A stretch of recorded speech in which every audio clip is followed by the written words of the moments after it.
नमस्कार दोस्तों। आज जो मैं ये वीडियो आपसे शेयर करने वाला हूँ, तो इसमें मैं ये उन लोगों के लिए बहुत ही ज़्यादा यूज़फुल है जो टीचिंग प्रोफ़ेशन जॉइन करना चाहते हैं।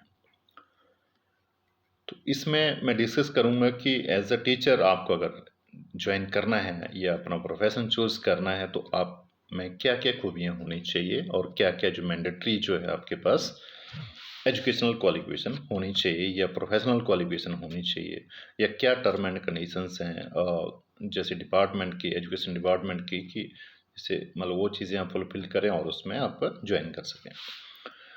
तो मैं ये कहना चाहूँगा कि अगर आप टीचिंग प्रोफ़ेशन जॉइन करना चाहते हैं, तो ये डिफरेंट लेवल पे आप जॉइन कर सकते हो। जैसे फर्स्ट वन जो रहता है एनटीटी, एनटीटी मतलब नर्सरी टीचर्स। सेकंड जो रहता है पीआरटी, प्राइमरी टीचर। और थर्ड वन जो रहता है टीजीटी, ट्रेन्ड ग्रेजुएट टीचर्स के रूप में भी आप जॉइन कर सकते हो। उसके बाद जो है हमारे पास पीजीटी, पोस्ट ग्रेजुएट टीचर्स के तौर पे भी आप जॉइन कर सकते हो। पीजीटी को हम जैसे स्कूल लेक्चरर के उससे भी जाना जाता है।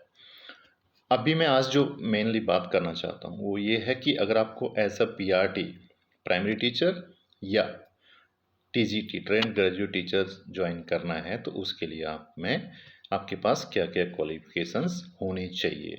क्योंकि इस वीडियो के माध्यम से मैं वो सारा संदेश आपके तक पहुंचाना चाहता हूं कि अगर मान लो कि आपको आगे हमें क्या करना चाहिए, ये चीज़ें अगर आपको कोई गाइड नहीं कर रहा है या आपको अभी नहीं पता है, तो आप इस वीडियो की मदद से आप अपने फ्यूचर्स प्लान्स कर सकते हैं, आप अपना कैरियर जो है डिसीज़न ले सकते हैं।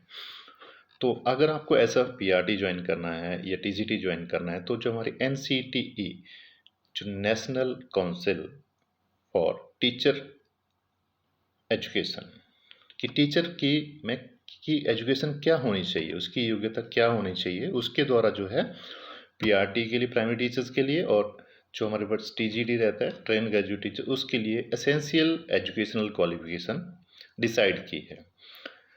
जैसे आपको पता है कि उसमें अगर टीजीटी बनना है तो आपके पास बीएड होना चाहिए, और अगर आपको प्राइमरी टीचर बनना है तो आपके पास जो है जेबीटी या ईटीटी का आपने उसमें ट्रेनिंग की होनी चाहिए, प्रोफेशनल ट्रेनिंग भी आपके पास होनी चाहिए।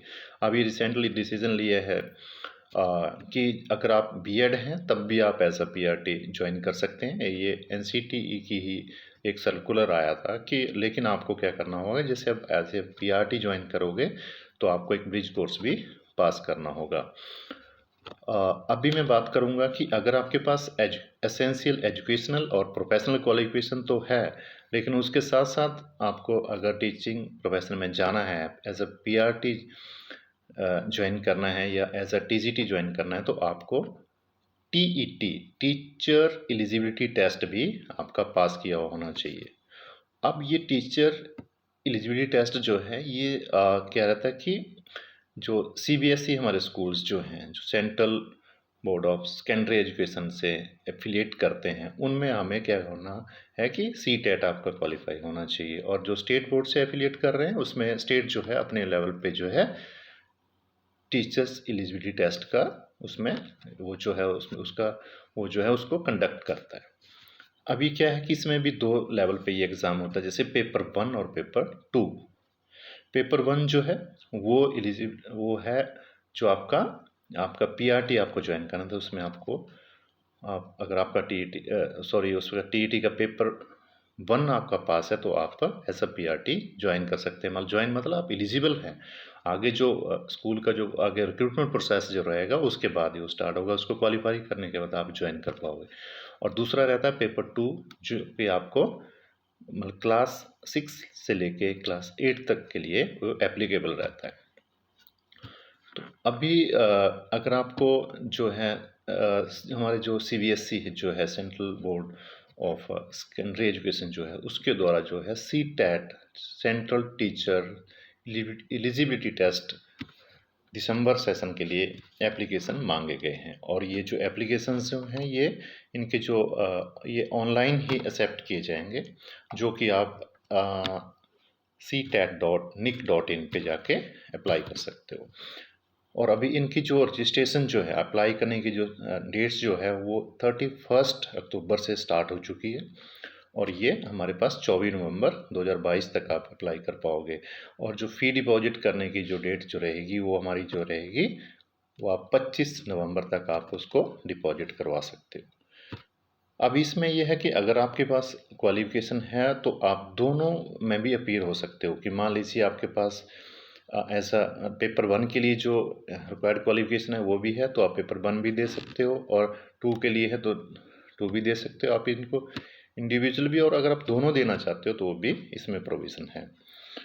अभी मैं ये बात कर, जैसे कि मैंने बात की थी कि अगर आपने बीएड कर रखा है तो आप जो सीटेट का जो पेपर 1 है वो भी दे सकते हो, क्योंकि जो हमारी एनसीटीई है उसके सर्कुलर के अनुसार जो बीएड होल्डर जो हैं जिन्होंने बीएड पास कर रखी है वो पीआरटी भी बन सकते हैं, लेकिन उनको क्या करना पड़ेगा, जो सीटेट जो पेपर 1 जो उनका पास किया होना चाहिए।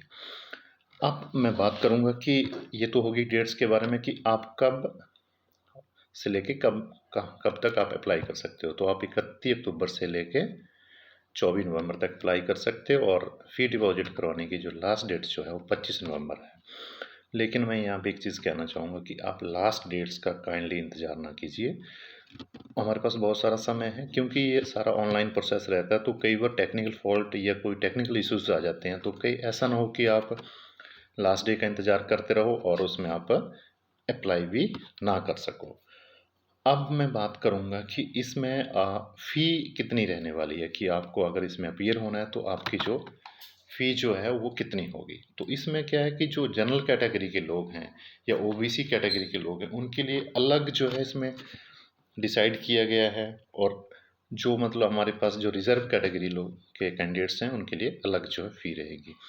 तो अगर आपको एक ही पेपर देना है, सपोज़ करो कि आप पेपर 1 ही देना चाहते हो या पेपर 2 ही देना चाहते हो, तो जनरल और ओबीसी कैटेगरी के लिए जो फ़ी जो रहेगी वो 1000 रहेगी। मतलब अब दोनों में से एक पेपर, या तो पेपर 1 दो या पेपर 2 दे सकते हैं, दोनों में एक देना है, लेकिन उसके लिए आपकी जो फ़ी रहेगी वो 1000 रहेगी। और इसी तरह से अगर आप दोनों पेपर देना चाहते हो 1 और 2 दोनों ही, आपने सोचा कि मैं दोनों पेपर में अपीयर होना चाहूँगा या चाहूँगी, तो आपकी जो फ़ी जो रहेगी वो 1200 रुपये रहेगी। अब आ जाती है बात जो रिज़र्व कैटेगरी के, जैसे SC ST के जो कैंडिडेट हैं उनके लिए जो है पेपर 1 एक पेपर के लिए फ़ी जो रहेगी 500 रुपये रहेगी, 500 रहेगी। और अगर दोनों पेपर आपको देने हैं तो जो आपका जो वो रहेगा फ़ी जो रहेगी वो 600 रहेगी, मतलब 600 रुपये रहेगी। अभी आप ये परीक्षा होगी कब, ये एग्ज़ाम कब कंडक्ट होगा, इसके बारे में भी हम बात करेंगे। तो ये जो एग्ज़ामिनेशन जो है ये दिसंबर 2022 से लेके जनवरी 2023 के बीच में, किसी भी डेट को अभी फाइनल डेट डिसाइड नहीं हुई है, लेकिन जैसे ही हो जाती है तो इन दोनों के बीच में ही डिसीज़न होने वाला है। तो हम ये लेके चलते हैं कि दिसंबर एंड और जनवरी के फर्स्ट वीक में इसके होने की पॉसिबिलिटी है। तो उसमें जो है आपकी ये परीक्षा ली जाएगी। और इसमें क्या रहेगा कि जो परीक्षा होगी वो एक ही दिन में होगी। मान लीजिए कि जैसे तो एक दिन में दोनों पेपरों की होगा, जैसे कि मान लो पेपर 1 का मॉर्निंग में है और पेपर 2 जो है वो इवनिंग सेशन में होने वाला है। तो ये बहुत अच्छी सुविधा है कैंडिडेट्स के लिए कि जो दोनों में अपीयर होना चाहते हैं उन्हें बार बार एग्जामिनेशन सेंटर पे नहीं जाना पड़ता है, तो वो एक बार ही उसमें जाते तो मॉर्निंग में आप वो जो है पेपर 1 में अपीयर हो जाते हैं और इवनिंग में वो पेपर 2 में अपीयर हो जाते हैं। और दोस्तों एग्ज़ाम जो है ये ऑफलाइन नहीं होने वाला है, ये सीबीटी मोड पे होगा। अब ये सीबीटी मोड है क्या? सीबीटी मतलब कंप्यूटर बेस्ड। तो अभी क्या है कि कंप्यूटर बेस्ड जो रहेगा ये, अब इसमें आपको क्या करना है कि वहाँ कंप्यूटर पे ही इसको, अब इसमें पेपर पेन का कोई यूज़ नहीं होगा, ये सारा ऑनलाइन रहेगा। तो ये कंप्यूटर बेस्ड जो है ये टेस्ट जो रहेगा सीबीटी मतलब कंप्यूटर बेस्ड टेस्ट, तो उसमें आपको ये रहेगा। तो बाकी मैं इससे संबंधित जो है और जानकारी आपसे शेयर करता रहूँगा। तो हमारे पास 3 चीज़ें बहुत ज़्यादा समझने वाली हैं। सबसे पहले तो ये है कि इसकी जो स्टार्टिंग डेट है वो 31 अक्टूबर से स्टार्ट हो चुकी है, और आप जो है 24 नवंबर तक अप्लाई कर सकते हैं। दूसरी ये है कि अब जो आप फ़ी डिपॉजिट करवाओगे उसकी जो लास्ट डेट रहेगी वो 25 नवंबर तक आप उसमें डिपॉजिट करवा सकते हैं।